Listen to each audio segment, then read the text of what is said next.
А вот здесь реально купаются. Глубина такая вот, ну вот я не знаю, 1,50 м-то точно есть. Если не 1,60 м. Я вообще не понимаю, что это за лесная речка. Это начало какой-то речки, что ли? Ну, в общем, это Гатчинский район. Что за садоводство, я еще не поняла. Здесь 3 ключа. Мы решили набрать водички.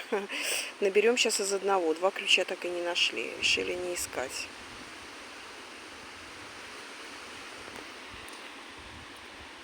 Сейчас надо посмотреть будет по навигатору, что это за место. Я, честно, я как бы в прострации.